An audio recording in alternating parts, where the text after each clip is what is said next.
Hello Capricorn, Sun, Moon, Rising, and Venus signs. Kamusta kayo? Sana ba'y nasa mabuti kayong kalagayan. Welcome back po sa Star Tarot. Kung bago kayo rito, welcome din kayo. Thank you sa inyong support. I truly appreciate it. God bless you all. Pauna mensahe ni Capricorn ay Star Energy. Ayan. So, dito naman sa Star Energy, sinasabi dito na hard times are over. No? Tapos na ang mga mahihirap, difficult situations ninyo sa buhay. That is, you're going to rise above that, no? Difficult situation sa buhay ninyo. Kaya ngayon, parating na, no? Ang abundance of happiness, enthusiasm, and positivity sa buhay ninyo. Parang malalagpasan nyo na dito yung mga challenges sa buhay, malalagpasan nyo na dito yung mga hirap, kumbaga, no? na pinagdadaanan ninyo. You're heading towards a new beginning dito na magiging maaliwalas na, maluwag, ready for growth and expansion, abundance. Wow, Capricorn, napakaswerte ninyo. Lucky times are ahead, no? Lucky times are ahead of you. So, ang swerte-swerte ninyo sa ngayon. Maraming biyaya ang parating, maraming swerte ang parating dito, kaya napakaganda. Maraming magagandang balita din ang parating, tagumpay, kasaganaan, no, sa pera. So, good luck to that. We have love. Ayan, hindi lang pera, hindi lang tagumpay ang magkakaroon kayo, but also abundance of love, no? Maraming ang sabi dito, love surrounds all your connections, no? Love surrounds all your connections. Marami, no, malalim siguro din ang mga pagmamahal, pag-ibig, no, na nakapaligid sa inyo sa ngayon, Capricorn.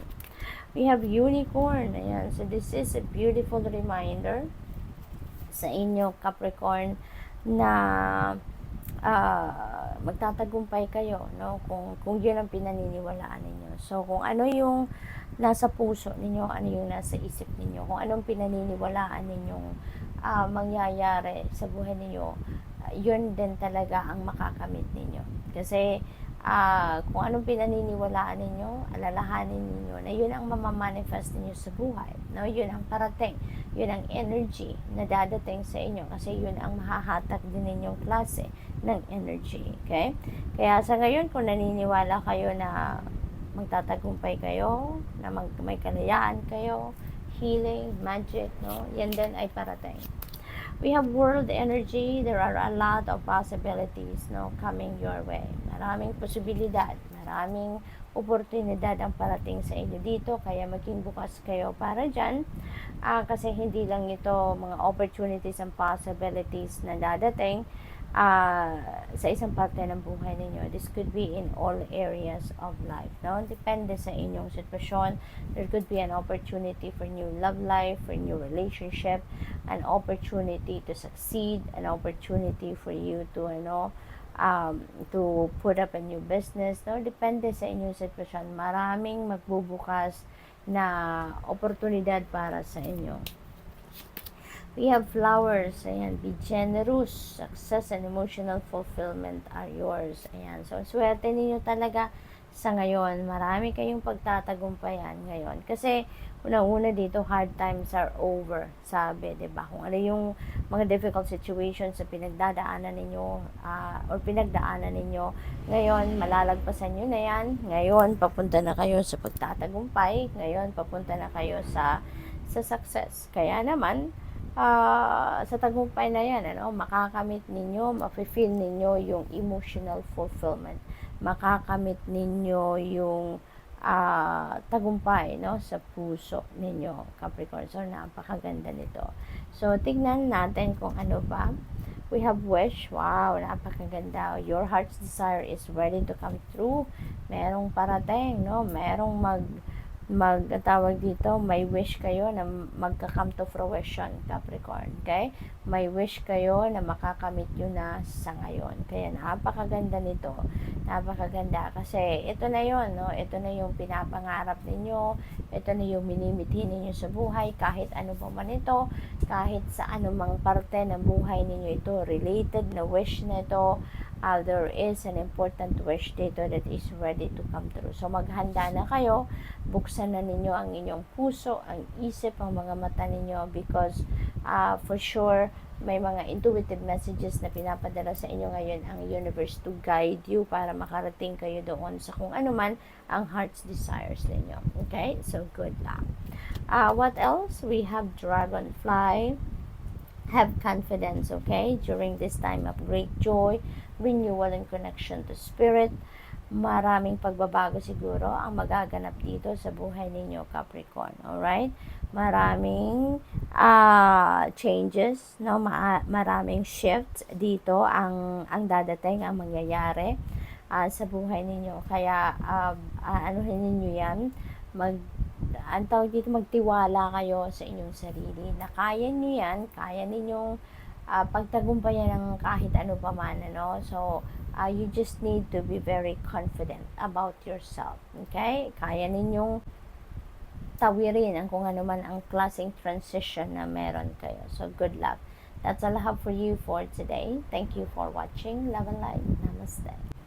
Hello Virgo, Sun, Moon, Rising, and Venus signs. Kamusta kayo? Sana po nasa mabuti kayong kalagayan.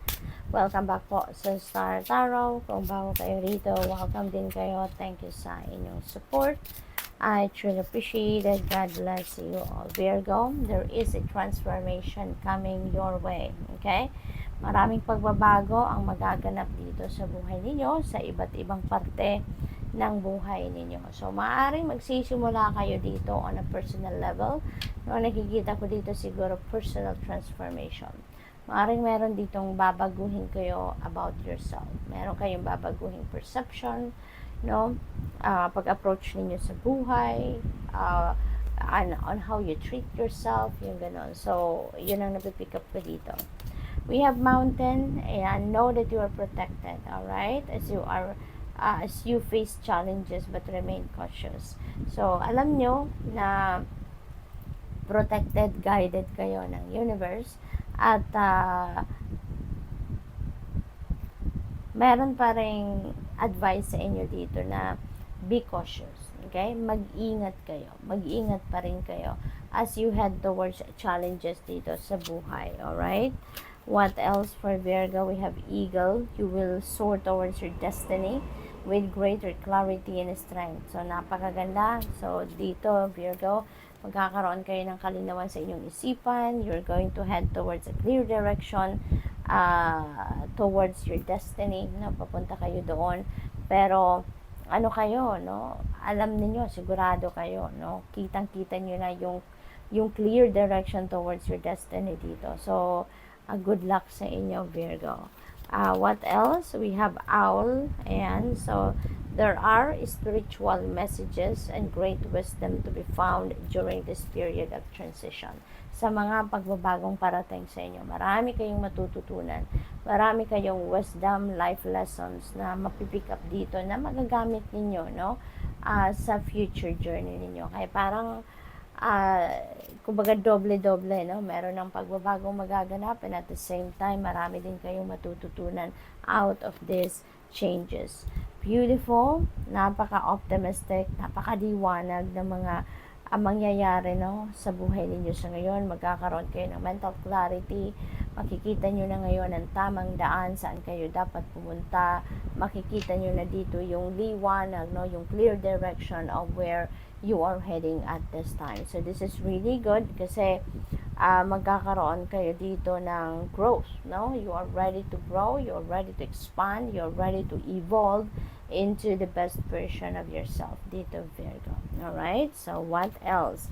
We have beware, mag-ingat kayo, be careful of who you trust at this time. Napaka-importanteng napaka-importanteng reminder ito sa inyo na huwag kayo magtitiwala sa lahat, no? Ng mga tao na sa paligid niyo 100%. Okay? You really need to be very discerning. You really need to be very careful of who you trust. Okay? Mag-iingat kayo. Tignan ninyo kung sino ang dapat ninyong pagtiwalaan at hindi. Alright? So, be careful of who you trust. lalo-lalo na sa mga pagkakataong ito. Kasi hindi lahat ng tao sa ngayon ay mapagkakatiwalaan ninyo. Alright? Unity, there is union in love, no? Union of two people in love. So, feeling ko dito, magkakaroon kayo ng, baka meron ditong marriage, no? Merong kasalan na magaganap dito between you and another person, between you and your person dito of interest, maaaring ganon. Possibly din na kung hindi man kasalan ito in romantic side, maaaring kasalan ito in business, maaaring business partnership ito, so possible na ganon din ang ganap, no? We have snake. Your intuition and healing powers will guide you to a better path. So just be careful, okay? Be cautious. Dito, merong cautious energy. So dito din, sinasabi din sa inyo dito na mag-ingat kayo. Alright?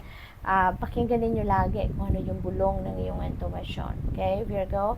Lagi kayong makikinig sa inyong intuitive messages at lagi kayong makinig sa bulong ng inyong gut instinct dito, because marami ang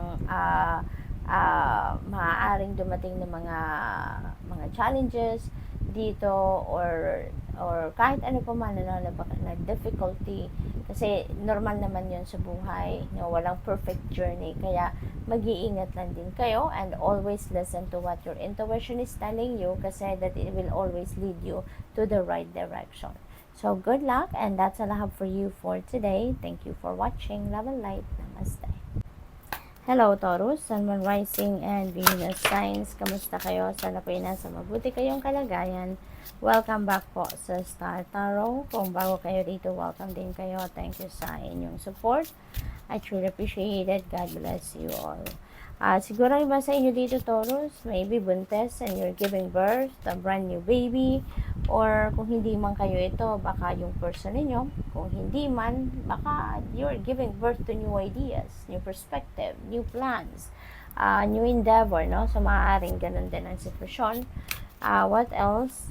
We have plane, may travel, no? It's either physical travel ito or mental travel, no? Ang ganap dito sa inyo, Taurus. But definitely there is journey, no, indicated dito sa card na to. So kung yan ay physical travel, mag-iingat din naman kayo sa inyong pagbabiyahe. Kung ito naman ay mental travel, siguro ang malayo nararating din ang isip ninyo, malayo yung iniisip ninyo dito, kasi maaari din yung iniisip ninyo is bahagi, no, ito ng pagta-travel ninyo o related sa pagta-travel ninyo physically. Siguro itinerary yan, iniisip ninyo, siguro plano ninyo, no, during the travel, kung pagdating ninyo anong gagawin, yung mga ganun. We have snake. Your intuition and healing powers will guide you to a better path, so just be careful, okay? Parang may warning din ito para sa inyo, at lagi ninyong papakinggan, no? Lagi ninyong papakinggan at susundin kung ano yung bulong sa inyo ng iyong intuition, because when you allow your intuition to be your guide, no, wala kayong magiging kaba dyan. It will always lead you to the right direction. It will always lead you to where you need to be, okay? We have cracker. Ayan, napakaganda kasi there is positive energy that surrounds you, love, joy, and good fortune ang naghihintay sa inyo, Taurus. Kaya napakaganda. This is very exciting energy para sa inyo. May swerte, masaya, yung gano'n, So, good luck to that. What else? There is world energy. Ayan, be open to new possibilities in all areas of life, okay? Maraming pagkakataon dito, no? Maraming posibilidad, maraming oportunidad ang dadating sa buhay ninyo. Maraming magbubukas na pinto dito sa buhay ninyo sa iba't ibang parte, no? Kaya maging maging open kayo dyan. Kaya nga, always listen to your intuition, because for sure, when possibility comes in, or kung meron na nabubukas na oportunidad at posibilidad dyan para sa inyo, yan ay gagabayan kayo. It will lead you, to that path para makuha ninyo or marating ninyo, makita ninyo kung ano man ang mga possibilities and opportunities na yan.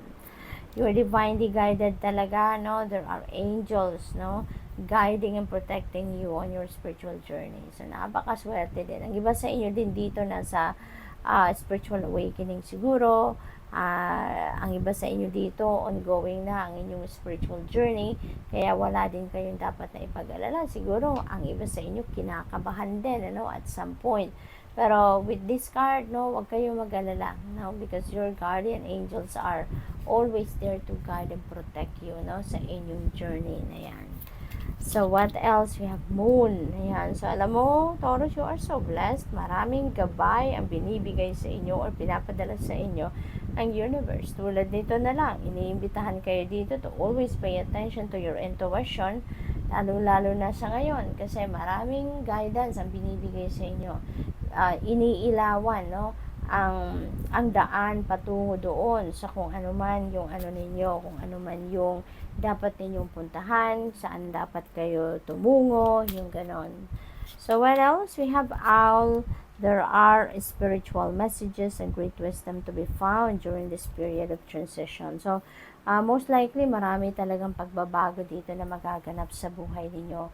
Ito, pagbabago na maaaring nangyayari sa sarili ninyo, pagbabago sa mga kaganapan, sa buhay ninyo, external changes, marami, kasi meron kayong mga bagong opportunities and possibilities na dadating, meron kayong parang releasing na gagawin din, kaya you're heading towards a new beginning, yung mga ganoon. So, maraming transition, maraming movement ang maaring maganap sa buhay ninyo sa ngayon, Taurus. Maraming pagbabago ang maaring mangyayari dito sa inyo. Kaya, be guided, Kaya lagi ninyong papakinggan ang iyong intuition. So, good luck. That's all I have for you for today.